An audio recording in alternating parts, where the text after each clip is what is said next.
اعوذ باللہ من الشیطان الرجیم بسم اللہ الرحمن الرحیم۔ دوستو، ایک کمرے میں چند بچے بیٹھے ہوں، ان کی بائیں طرف 40 انچ کی LED پر کلر فلمیں اور کارٹون وغیرہ چل رہے ہوں، اور دائیں طرف ایک بلیک اینڈ وائٹ 14 انچ کے ٹی وی پر ایک قاری صاحب قرآن پڑھ رہے ہوں۔ گو کہ قرآن مجید ہر چیز سے افضل ہے، اس کی تلاوت سننا ثواب ہے، لیکن آپ جتنا مرضی ان بچوں کو ڈرائیں، دھمکائیں، سمجھائیں، ڈانٹ لیں، لیکن ان کی گردن LED کی طرف ہی مڑی رہے گی۔ یہی حالت آج ہماری ہے۔ اسلام کے جو اصل کلرفل مناظر تھے کہ جن کے سامنے اس کائنات کی ہر رنگین ہیچ تھی، انہیں بڑی سمجھداری بلکہ چالاکی سے تبدیل کر کے ان کی جگہ black and white T V چلا کر ہمارے سامنے رکھ دیا گیا ہے۔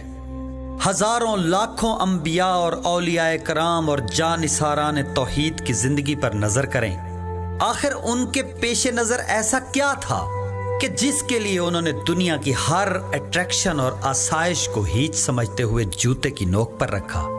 دوستو، وہ دراصل حکومت الہیہ کے منظر تھے، جو ایک نہ ختم ہونے والا دور ہے اور اتنا خوبصورت، پروقار اور عالی شان دور ہے کہ جس کے سامنے اس دور کی رنگینیاں تو دور، خود اپنی زندگی بھی ہزاروں بار انسان بخوشی قربان کرنے پر تیار ہو جائے، کیونکہ وہ دور لاکھوں سال کی ابدی زندگی پر مبنی ہے، اور وہ مرنے کے بعد کسی اور جہان میں جنت کی صورت میں نہیں بلکہ اسی زمین پر ملنے والا ہے۔ وہ دور کیسا ہوگا، کب شروع ہوگا، یہ سب جاننے کے لیے ہمارے ساتھ جڑے رہیں، کیونکہ میں یہ سب کچھ انتہائی تفصیل کے ساتھ عرض کرنے والا ہوں، جس میں سے سب سے پہلے وہ تمام پیشین گوئیاں عرض کروں گا جو اس دور کے بارے میں فرمائی گئی تھی، جس دور میں اس وقت ہم داخل ہو چکے ہیں، اور کسی لمحے بھی ابدی خوشیوں کے شادیانے بچ سکتے ہیں۔ تو چلتے ہیں اب ہم اپنی اصل بات کو آگے بڑھانے کی جانب، کہ جہاں پچھلی ویڈیو میں ہماری بات کا اختتام ہوا تھا۔ دوستو، ہم بات کر رہے تھے ہندو مذہب کی۔ ہندو مذہب اس دھرتی پر موجود قدیم مذاہب میں سے ایک ہے، اور یہ آرین کا مذہب ہے، جو حضرت نوح علیہ السلام کے بیٹے حام علیہ السلام کی اولاد میں سے تھے، جو نینوا اور بابل سے چل کر ہندوستان کی زمین پر آباد ہوئے۔ اللہ کے قانون ہدایت کے مطابق ان میں بھی متعدد انبیاء کرام علیہم السلام تشریف لائے، کتابوں اور صحیفوں کا نزول ہوا، اور ان انبیاء کرام علیہم السلام نے لوگوں کی ہدایت کی، جیسا کہ قرآن مجید میں ہے کہ کل قوم ہاد، کہ ہر قوم کے اندر ایک ہادی بھیجا جاتا ہے۔ ان میں آنے والے انبیاء کو اوتار کہا جاتا ہے۔ ہاں، یہ الگ بات ہے کہ آج ان کی تبلیغات کو مسخ کر کے جو خدائے واحد کے لیے تھی، جیسا کہ تمام انبیاء علیہم السلام کرتے آئے تھے، آج انہی کے بت بنا کر ان کی پوجا کی جا رہی ہے۔ ان کے مشہور ترین اوتار میں کرشن جی مہاراج، رام چندر جی، راجا دیو جی، منو جی ہیں۔ ان کے پاس 4 کتابیں یجر وید، سام وید، رگ وید، اتھر وید ہیں۔